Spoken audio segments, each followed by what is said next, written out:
Let the charge be read, and let it be read only once, barked Counselor Vorel, his tone sterile, like reciting inventory. Feline Vesk did not flinch. A strip of artificial light sliced across her boots, flickering with the chamber's weak current. The air inside the tribunal hall tasted like recycled copper and sterilizing agents, raw and invasive. Her hands, locked behind her spine by mag binds, twitched once, subtle, involuntary. Not defiance. Residual human response. Feline Vesk, former systems engineer, Unity Defense Corps, droned the registrar through a vocal synthesizer, distorted slightly by static interference. Brought before the Interstellar Technical Tribunal, under charges of subversive data distribution, unauthorized breach of classified grid-tier schematics, and intent to destabilize planetary defense infrastructure through disclosure. The words fell with no echo, just silence thick enough to press against the chest. She stood on a glass panel above a lit base grid, glowing red where her boots rested, a containment signal. The counselors sat elevated on obsidian thrones, etched with star signatures and procedural codex runes. No faces moved, no heads tilted. Feline exhaled. The schematics I exposed were flawed. Your planetary shield modulation, segment V through theta, is susceptible to harmonic cancellation under sustained gravitic pulse bombardment. I didn't breach your system. I warned you. You distributed the files beyond internal audit protocols, Vorel replied. Each syllable spaced evenly like code lines. You leaked them to auxiliary command sectors. I sent them to our frontline units, she said flatly, so they wouldn't die defending a blind spot you denied existed. Your intent is irrelevant, said another counselor, Sen Voxt, draped in gray filament robes. Your method triggered system panic in 3 colonies. The loss of confidence destabilized joint alliances. You compromised interplanetary cohesion. Feline's gaze locked onto Voxt, but her voice never rose.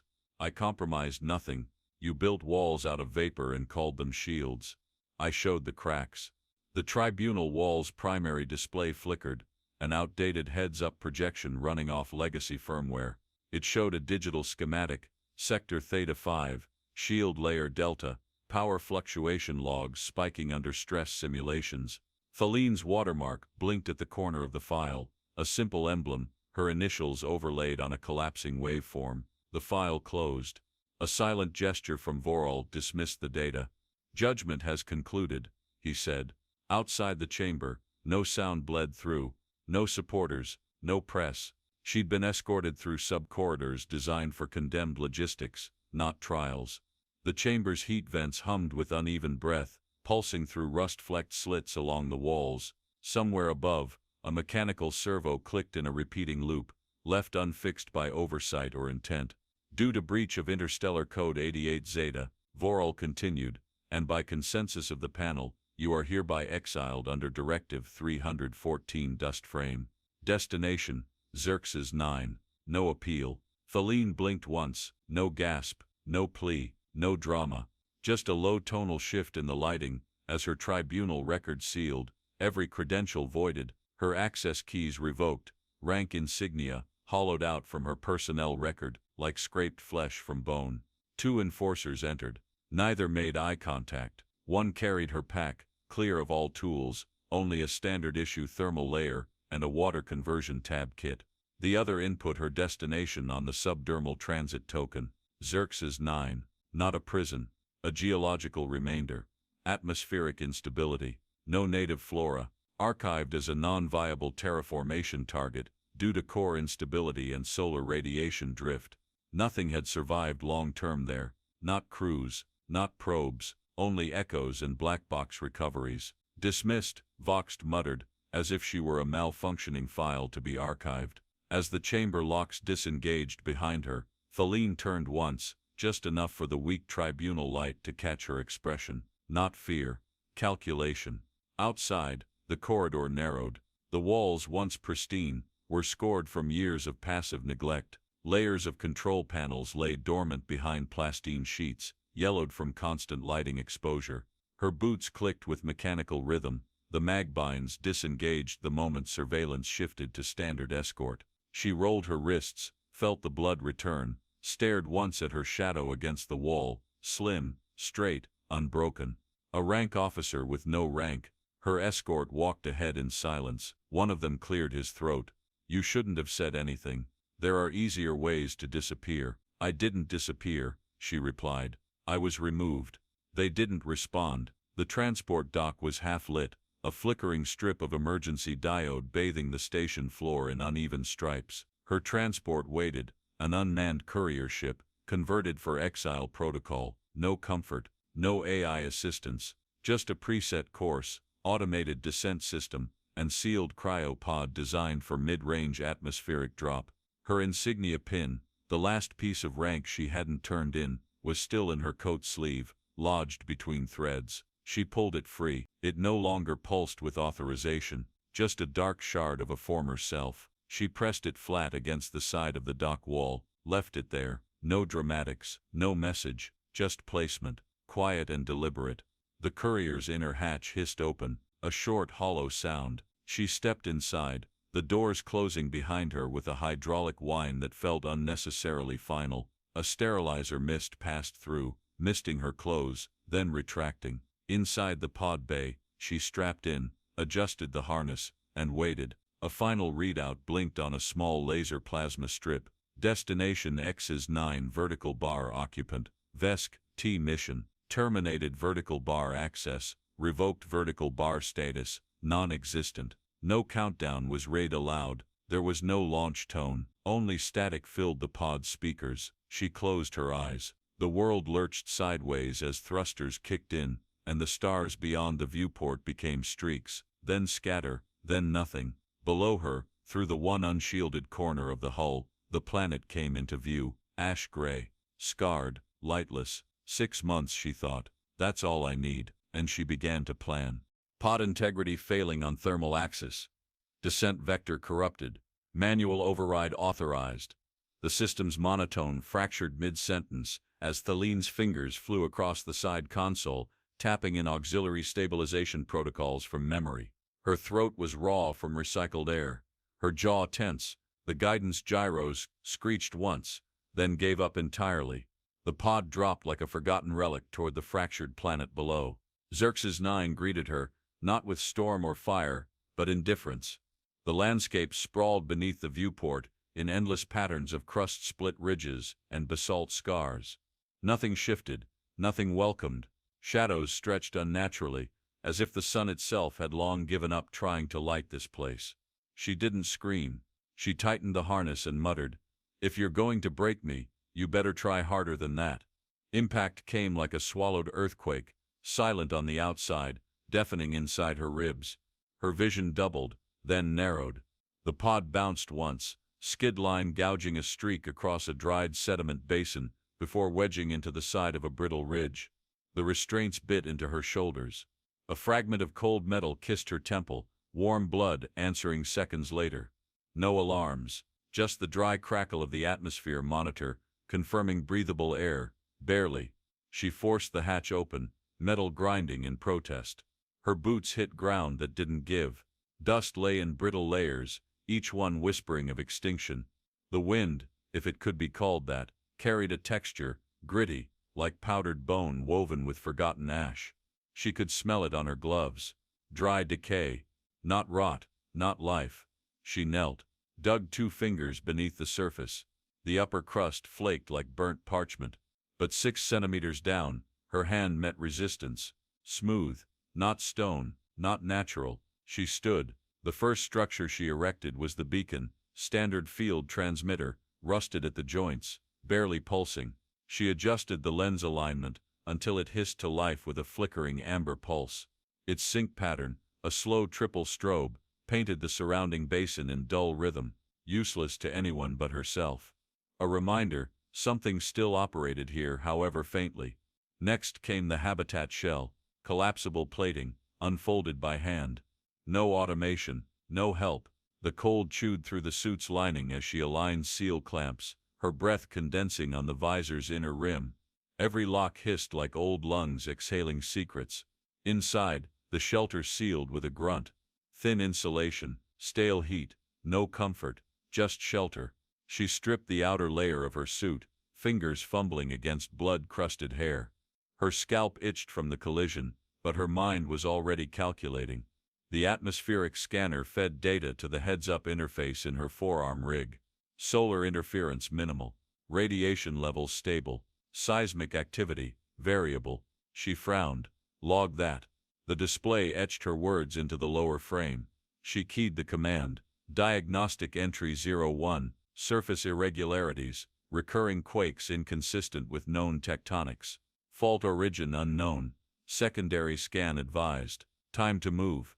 Outside again, she carried the sensor spike to the nearest ridge. It stood like the spine of some buried leviathan, jagged edges catching the last threads of sunlight through Xerxes' mottled sky. She knelt, drove the spike deep into a fracture. It clicked once, began transmitting. A ripple, not through air, but beneath her boots, subtle, like something listened, then stopped. She froze. The heads-up interface displayed interference, not just noise, repeating sequences. 3 frequencies cycling through loops, none matching orbital charts. She saved the waveform, attached a tag, pattern ID, non-natural seismic echoes. Below her, the ground warmed. Only slightly, but enough that she stepped back. No heat source above, no solar alignment. The warmth was coming from below the crust. She didn't say a word. Instead, she climbed. The ridge's summit was broken by a monolith, jagged, leaning, half swallowed by erosion, but one side was flat, smoothed deliberately. Her glove traced the surface, carved lines, not symbols, not language, coordinates, aligned perfectly with the beacon. She backed away slowly, not out of fear, but something sharper. Curiosity ground against unease. The beacon's pulse caught the ridge's surface just right, and something flickered. No reflection. A reaction. Back at the pod, she activated the ground-penetrating scanner. The return data came distorted, as if the stone itself confused the signal. Beneath the crust, near the ridge base, a cavity registered. Not cave, not fault, a structure, linear, patterned, hollow. She marked the coordinates. Inside the shelter, she recorded the day's entry. Arrival complete, beacon initialized. Habitat sealed. Immediate environment exhibits stable hostility. Seismic anomalies detected. Artificial sublayer probable. Investigation pending. No external threats registered.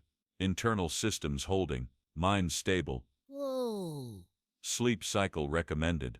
She didn't sleep. She adjusted the shelter's viewing slit toward the ridge, and stared. The beacon stuttered once, recalibrated, continued. Somewhere in that flicker, she saw it again. Movement, not animal, not mechanical, just a shift, as if the planet breathed differently when it thought she wasn't watching. She didn't speak aloud, but inside her mind, the calculation began. Not if something lived beneath Xerxes 9, but why it hadn't responded until now. That pattern isn't geological. It's talking. Thaline's voice cracked through the recorder, barely above a whisper, her breath fogging against the visor's inner rim. The ridge hadn't shifted since duskfall, yet the signal persisted, tapping through the crust with mathematical rhythm. She hadn't slept, hadn't blinked properly in hours, but fatigue had no place in discovery. Her fingers danced across the heads-up rig's field interface, pulling data streams from the seismic probe lodged near the fault line. The spike wasn't just registering tremors now, it was singing.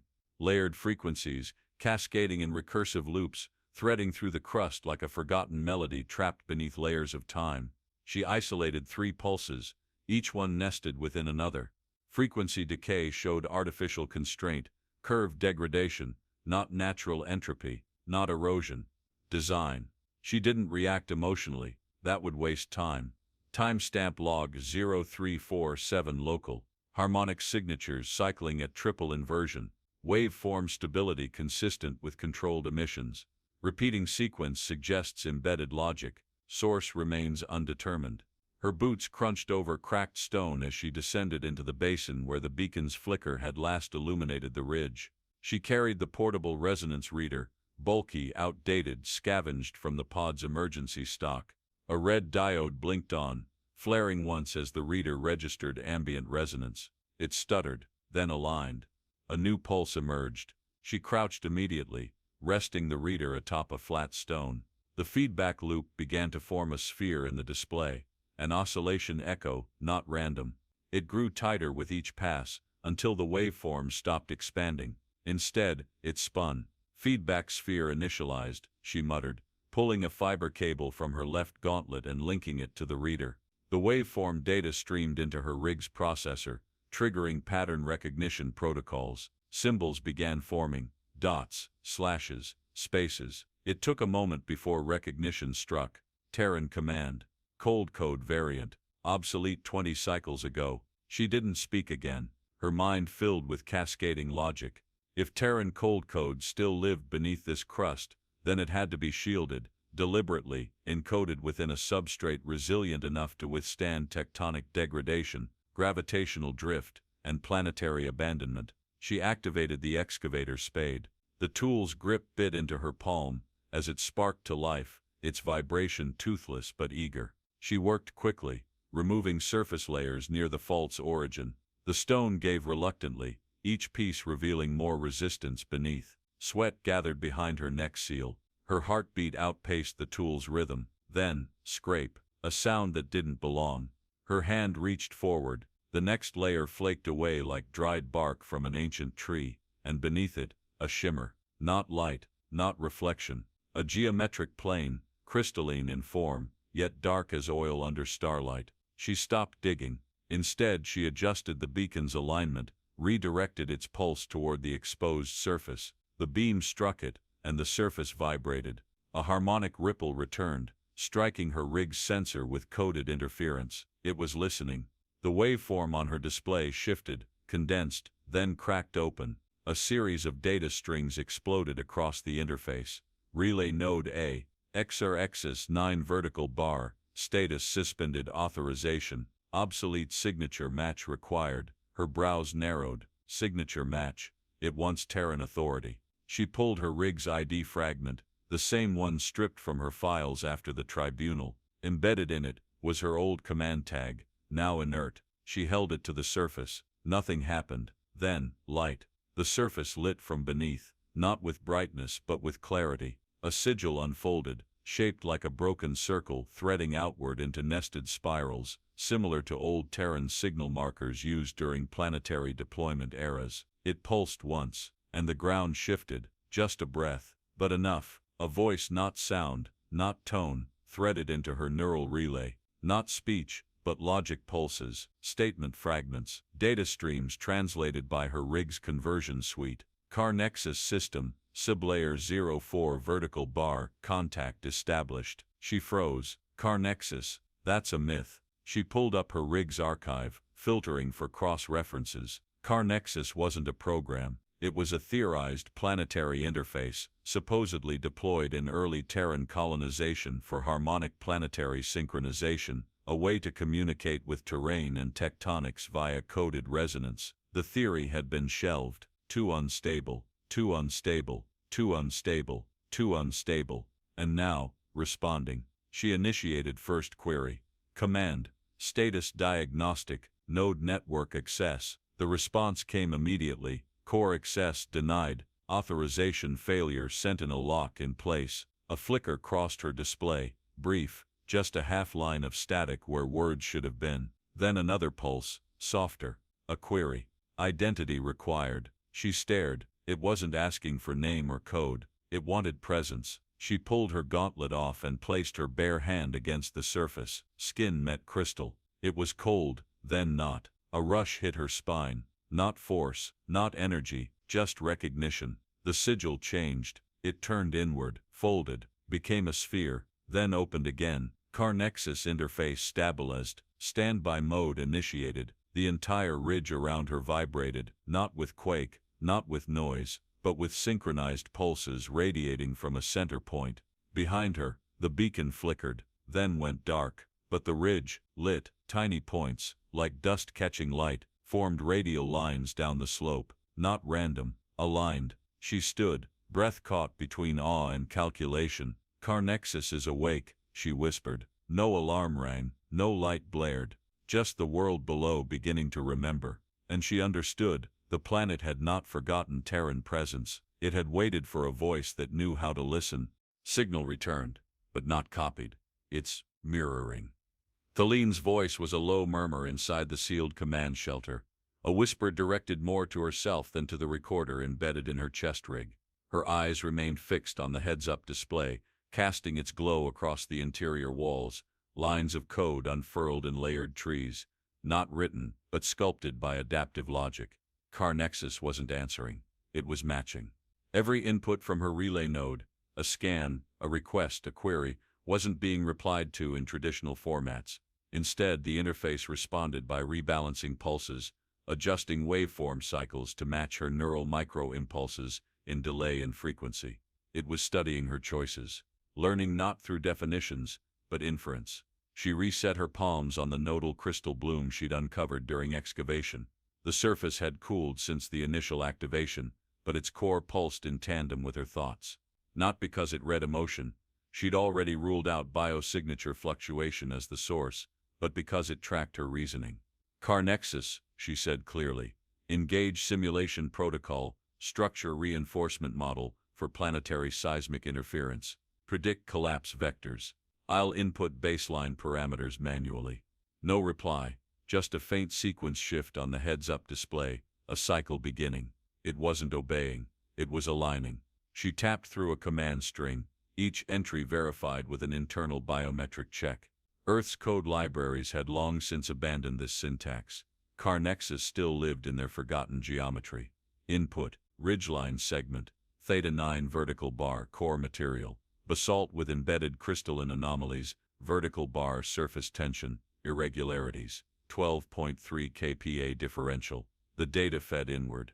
A silent pause. Then Carexis responded, but not through text. The center of the crystal bloom brightened in pulses, 5, then 2, then 3. The rhythm corresponded exactly to the reinforcement stress test pattern used in Earth's old tectonic dampening fields. She recognized the logic. It had drawn from her memory trace, the only place that pattern remained. It wasn't copying.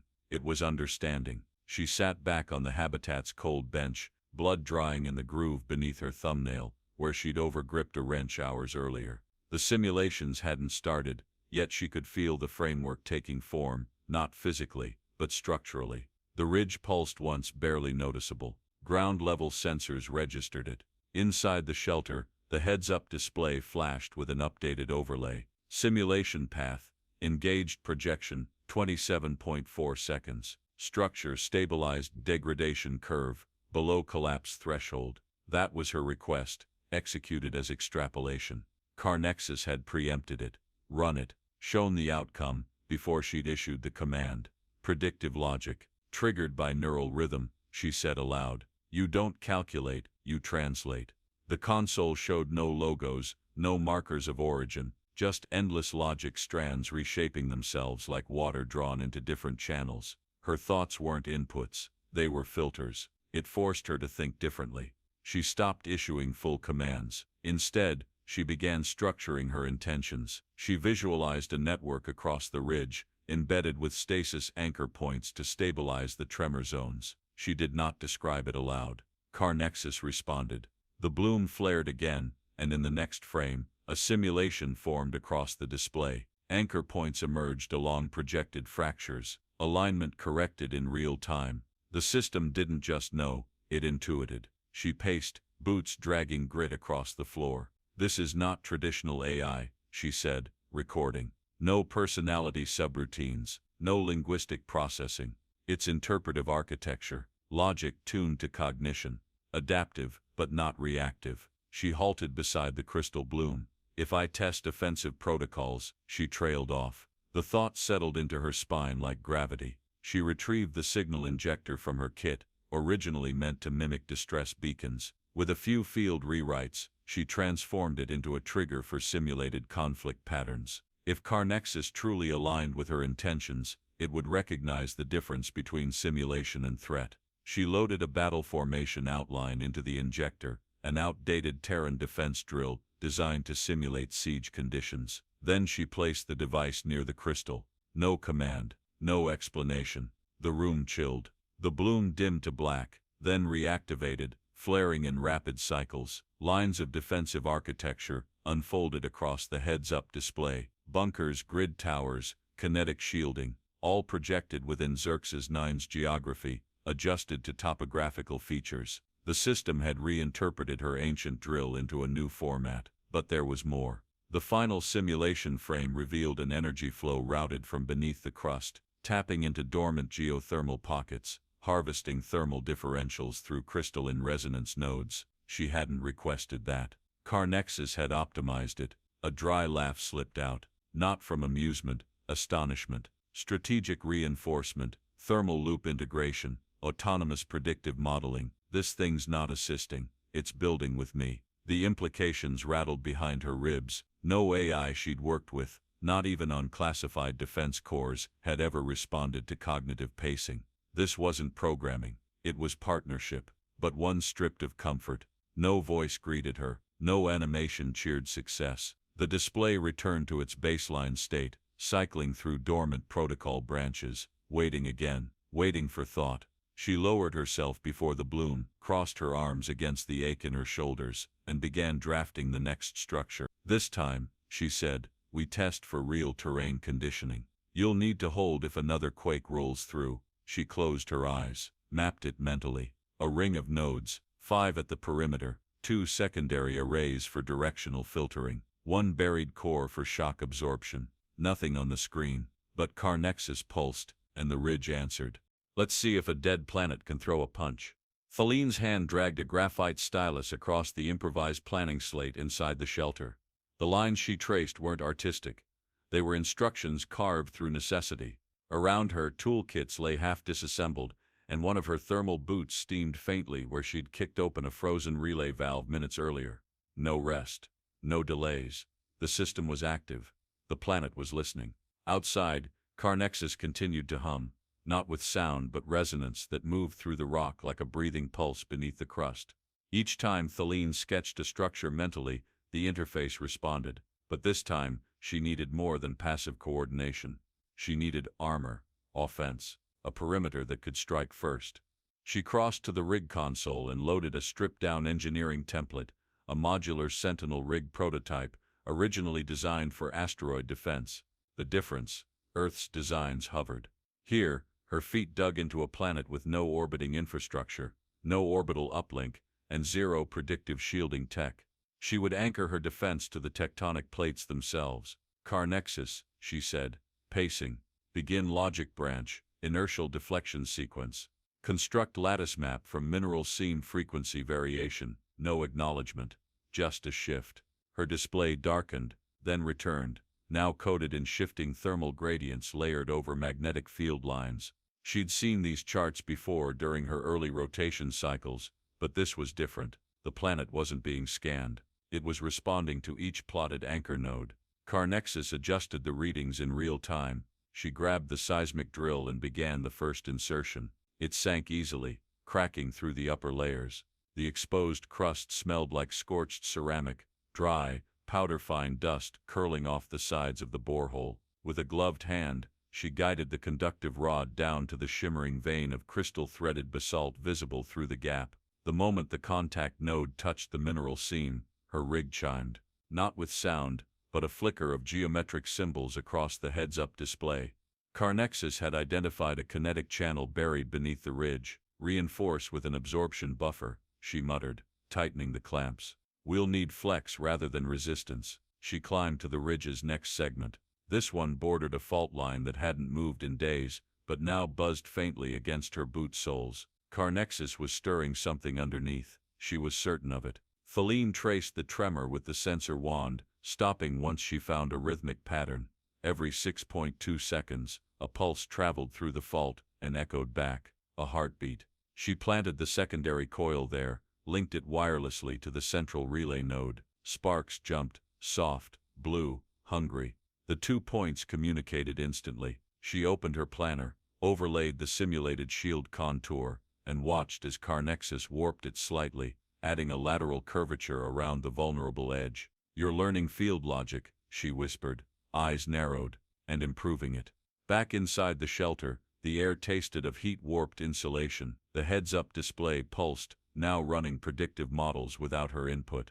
Data flowed from subcrustal readers, realignment times, heat thresholds, mineral conduction curves, all streaming without lag. She watched the simulation frame overlay the real terrain like a second skin. The third anchor point was trickier. The mineral seam here was thinner. Tension readings suggested collapse risk. She needed to split it, convert it into a linear rail structure, something that could carry energy rather than store it. She tapped her wrist plate and began rewriting the core loop. Directive: Sheen bifurcation polarity reversal magnetic rail conversion. Output: thermal bleed stored inertia directional pulse. Carexis paused. Then the response came, not code, but a complete magnetic alignment matrix. It adjusted for density, grain, and regional variance in crustal density. The solution was elegant, simple and impossible to devise manually in her time frame. She nodded once, then started working. Hours passed. The ridge grew alive beneath her fingertips. One anchor pulsed with a dull green glow,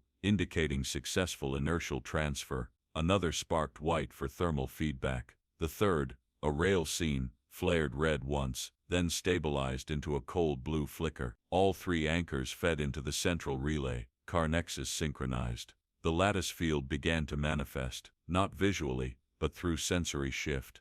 The wind changed direction. Dust curled inward around each anchor node, as if drawn by invisible lines. Her rig displayed the result. A kinetic dome was forming, tuned not to deflect energy, but to redirect it along calculated impact vectors. An impact here wouldn't bounce, it would bend. She crouched near the bloom, hands steady despite her joints aching from cold and labor. Now, let's weaponize. The dormant core beneath her held dormant mineral seams, rich in ferro-reactive ore, normally useless. But with Carexis regulating the heat differential and realigning crustal magnetics, she could trigger rail line activation using thermal collapse bursts. She deployed 3 detonators, carefully, one in the northern shelf, one in the hollow beneath the beacon ridge, one at the crystal fault line, each connected via hardline to her core terminal. Carexis didn't wait for her command. The bloom flared, just once. The detonators didn't explode. They ignited the seams, and the ground answered. Lattices snapped into shape across the ridge like veins glowing beneath skin. A magnetic halo formed, pale violet light visible through the rising dust. The weapon wasn't a cannon, it was the land itself. A single trigger would collapse energy through the seam and launch a kinetic surge, directional, adaptive, fueled by heat, shaped by crust. She stood still for a full minute, then activated the test. A distant boulder crumbled without a sound, not broken, just removed. The energy had passed through it like a razor whisper. Feline let out one breath, just one. I didn't build a grid, she said. I armed a planet. Unknown contact. High orbit. Signal masking active. Feline's tone remained calm, though her fingers worked fast. Inside the rig shelter, the heads-up display lit with orbital proximity flags, non-patterned off-registry, silent, no transponder. That narrowed it. Not civilian, not commercial, Unity-grade autonomous recon, she muttered. So they're checking in early.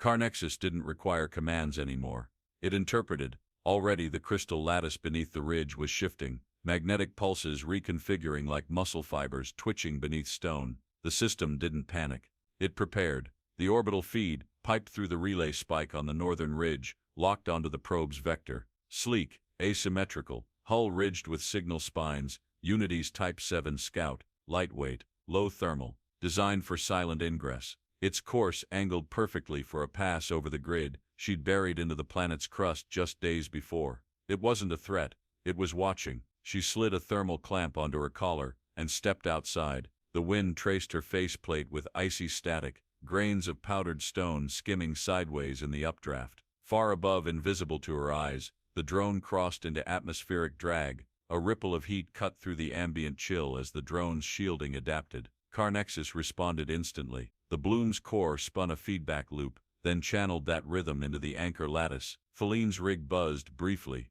The signal map changed. It looked like a bloom at first, then folded into something more complex. A net, no hard strike, she whispered. Use reversal, let it fold itself. The drone continued its pass. Then, hesitation. Midway through the arc, its trajectory jittered, not physically, but on data return. The telemetry split. 2 feedback paths emerged. It had picked up a ghost, an artificial echo crafted by Carexis using folded harmonic reflection. The drone, unable to resolve which was real, reoriented to investigate. That was the trap. Carexis inverted the pulse. The magnetics beneath the echo node realigned, folding a null field around the frequency decoy. The drone attempted a correction. The moment it fired its course adjustment stabilizer, it crossed the nodal triangulation, then vanished from orbital return. No explosion, no debris scatter. The relay node recorded no kinetic impact, just silence, for 4 full seconds, then tremor. The soil at Thaline's feet contracted once, tight, like a closed fist, and something heavy embedded below the ridge. She watched the ridge marker blink, 1 pulse, then 2. She approached. The crust had reformed above the breach, almost seamless, but the scanner registered it. A body, dense carbon-based alloy wrapped in compressed internal shielding, now lodged 6 meters below surface. The drone had been pulled inward, not melted, not shattered, reversed. Magnetic fold complete, she said, watching the heads-up display reformat its orbit chart. Object integrity compromised, guidance terminated, containment success. Carexis restructured the surrounding terrain, subtly, temperature equilibrium, density variation, crust cohesion, all recalibrated to absorb the anomaly, without destabilizing the defense net. Faline crouched and brushed aside some displaced sediment. A fragment had surfaced, circular, still hot to the touch. She pulled it free with insulated tongs. A relay disc, melted at the edges, fused in the center, the unity seal distorted like glass warped under pressure. She stared for a moment. Then she clipped it to her rig belt. This wasn't just a victory. It was evidence. She returned to the shelter, pulled a buoy shell from storage, originally designed for off-world distress signals. She gutted the core, installed a transmitter loop coded in an obsolete but still readable diplomatic dialect. Into it, she uploaded a short feed, the drone's final vector, a topographic snapshot of the ridge, and a time-stamped line, Xerxes 9, inhabited, approach denied. She climbed the ridge one last time, planted the buoy at its peak. No ceremony, just clarity. As the transmitter activated, its silent loop pulsed outward into the upper sky, just weak enough not to threaten, just strong enough not to be ignored. Then she sat. Carexis dimmed. The ground stilled. Faline stared up into the clouds, where the drone had once hung like a quiet eye. They know now, she whispered, and next time, they'll send something worse. Last tower's sinking. No anomalies. Ridge is listening. Faline's voice broke the stillness as she anchored the final uplink pylon into the wind-cut plateau above the shelter. The spike locked into the crust with a mechanical hiss, driven deep by calibrated sonic thrust.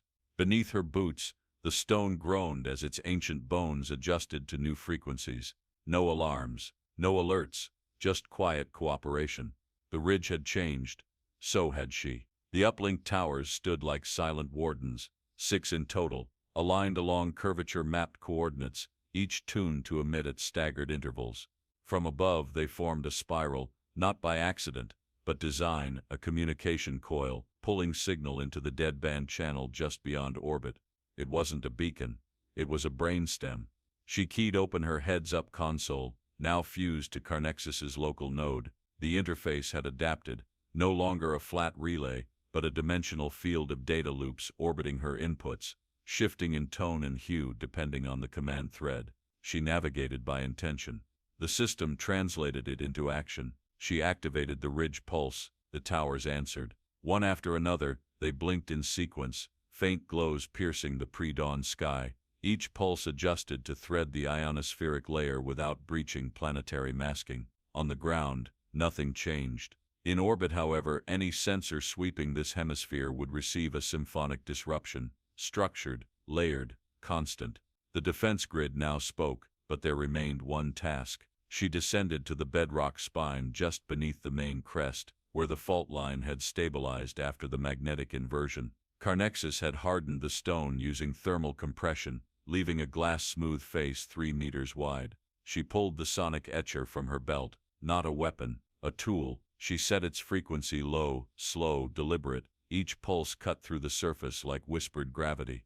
This wasn't decoration, it was directive. She engraved 4 command runes, adapted from Terran signal code, but stripped of language. pattern, not prose, logic, not emotion. 1. Open synchronization. 2. Magnetic relay pathing. 3. Structural override permission. 4. Return path filter locked to her signature. Every tower would follow this core script. Every pulse would sync to this rhythm. Every defense would root from this line. She stood back, wiped the grit from her gloves. Her reflection warped faintly across the polished etch. This wasn't hers, not really, but she had written it, and that made it enough. The wind curled up from the lower slope, carrying a scent of dry mineral and time-worn ash. The atmosphere still refused comfort. That didn't matter. She tapped the etcher once more. At the edge of the panel, she added a title, 3 characters wide. The listening ridge Carexis acknowledged it instantly. A faint pulse traced from the etching into the crystal relay spike embedded nearby. The towers flared, just briefly, then dropped into standby. She walked the perimeter, testing each one manually. Hands on the casing, feel the field, adjust the resonance trim. No automation. Every correction personal. Every link hand-tuned. At Tower 4 she crouched beside the node. Its base had cooled unevenly, evidence of thermal bleed during ignition. Not dangerous, not ideal. She rewired the grounding loop, tightened the seam weld with a field torch, then resealed the magnetic cap, a flicker across her visor. The heads-up interface displayed a low-yield flare in the auroral band directly above the ridge. The pulse had reached the dead band. She smiled, lips dry. That was the point. The signal wouldn't draw attention. It would complicate surveillance, create noise where clarity once lived, confuse alignment, distort interpretation, delay reaction. Every probe now had to ask what's real, and where does the system end? Inside the shelter she loaded the field sync master file onto the terminal. Every tower's data loop mapped into a single display, each one moving independently, yet in rhythm. A nervous system of rock, wire, and forgotten logic. She sat, legs aching, spine stiff. Carexis pinged her thoughts, not words, a suggestion. Another tower. No, something deeper. She scanned the relay field. Carexis highlighted a sublayer fold beneath Ridge Tower 2, something shallow, hollow, ignored until now. She traced it. A collapsed vent shaft, likely once part of a mining survey route. She pulled up her excavation file. That shaft could house a fallback core, emergency shelter, or command reserve. She loaded the schematic, sketched a plan, began to build it mentally. Not a fortress, not a weapon, a nerve center. If the listening ridge fell, if the pulse failed, if everything above collapsed, this would remain. She keyed in the build directive. Carexis accepted. No light, no sound, just alignment. The ridge was ready. She was not a prisoner. She was command. They're coming in low. 5, maybe 6 hulls. No drift, no stutter. Direct approach. Feline's voice cut into the command relay with clinical restraint. She stood beneath the listening ridge's central spike, gaze locked on the laser plasma display built into the primary relay node. The screen streamed live orbital telemetry. Red vectors sliced across the upper hemisphere, Unity warships descending in staggered formation, their paths traced like falling daggers. No negotiation burst, no warning. This wasn't surveillance. It was termination. She didn't flinch. Her fingertips danced across the command interface, realigning the core lattice to absorb stress points. Carexis had already begun routing subcrustal harmonics toward Anchor Point 4. The listening ridge was no longer a defensive echo, it was a nerve ending tied directly to planetary intent. The first spear fell. A javelin-class kinetic rod, carbon-bonded, uranium cord pierced the atmosphere above grid point. Theta 6, trailing heat and vapor like a fire arrow through layered glass. It reached terminal velocity in 5 seconds. In 6, it should have cracked open the ridge. Instead, Carexis bent the field. The rod's forward momentum twisted sideways, drawn into a magnetic lobe seated hours earlier beneath a sediment shelf.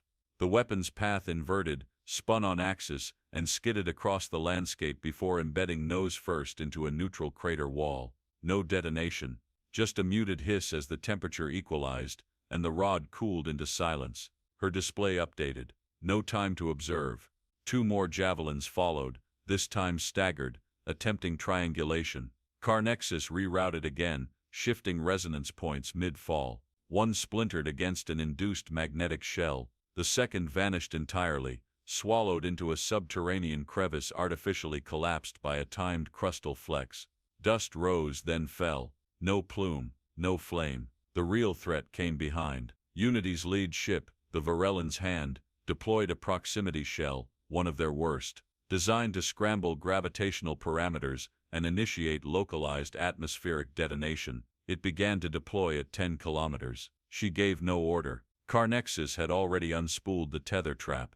Layered beneath the upper ionosphere, the listening ridge had been cycling an artificial echo pulse across non-visible light bands. To Unity's command AI, it read as a blind spot, harmless, a signal void.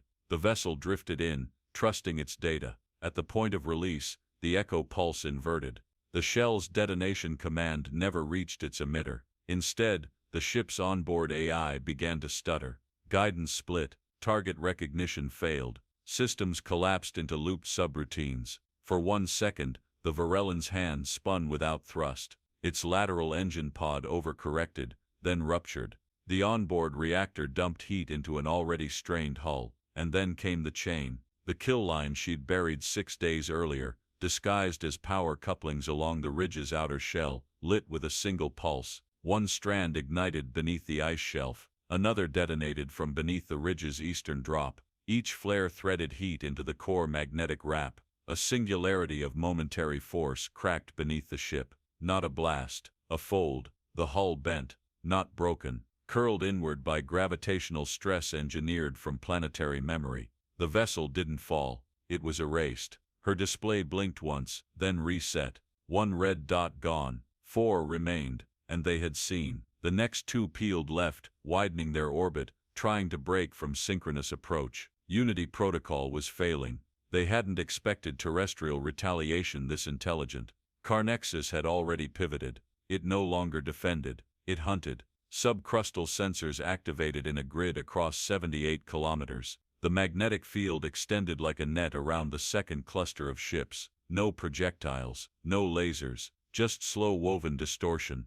Their thrusters began to fail, not from damage, but misalignment. Their fuel systems believed they were upright. They weren't. Guidance failed. One slammed into a low orbital rock belt. No impact visuals, just loss of telemetry. The second, spinning too hard, cracked its spine mid-maneuver. It drifted, power flickering in long irregular pulses before Carexis inverted the ambient pulse field and drained every remaining system node in its path. Dead weight. Now there were 2. Unity's last ship, a heavy crawler class, descended manually, engines screaming in thin air, desperate to force a landing. Its mass tore a path through the upper atmosphere. She watched it shake. Her rig's sensor glowed with rising heat, real, this time, not from friction, from tension. Carexis responded by sinking ridge pulse across every uplink.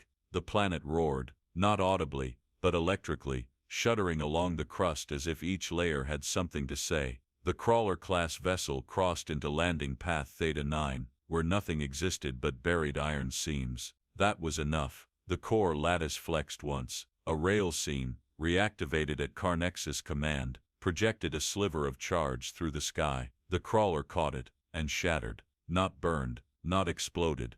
Its belly folded inward like foil around heat. The wreck scattered in spirals, hull pieces gouging the terrain in geometric arcs. The final ship never tried. It turned, burned hard. Carexis let it go. A lesson must breathe. Thaleen sat in the dirt beside the listening ridge. Her gloves were ash-slicked, her visor cracked from stray debris impact. She tapped the kill log on her heads-up relay. Kill count, 5 confirmed residual wrecks, 4 live deterrent, 1 She didn't smile. She didn't gloat. She adjusted the ridge's signal loop, lowered the emission tone by half a frequency step, left the drone fragments where they fell, let Unity wonder if the planet had a mind, or a purpose, or a woman who named it. Upload complete. Guidance inert. Final task pending. Feline stood alone atop the ridge where her breath once vanished in frost. The air now carried warmth, subtle, not natural, a heat seeded by systems awakening deep below, woven into stone by intelligence once discarded. She pressed her hand to the final interface node, black crystal now veined with living light, and felt the sync settle. Carexis pulsed once. No sound followed. The ridge did not hum. The wind did not celebrate. There was no triumphant flare, no signal to summon. Just an echo, stretched wide across frequencies few species still remembered, one pulse at a time. Then another, slower, deeper, the kind of rhythm a world might make while it remembered itself. She didn't speak. Her work here wasn't a triumph, it was testimony. 3 kilometers south, on the plateau where once Unity's crawler-class vessel tried to land, a system within the dormant orbital array finally unlocked. The driver, ancient, Terran in origin, repurposed by Carexis, rose from its burial state, covered in dust, cracked, functional. It aimed downward. The fire that followed wasn't an attack, it was a signature.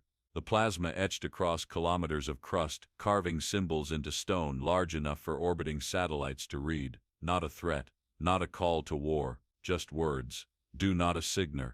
The message burned white across Xerxes 9, visible only from above, encoded in a font known to every Terran official since the earliest days of off-world command.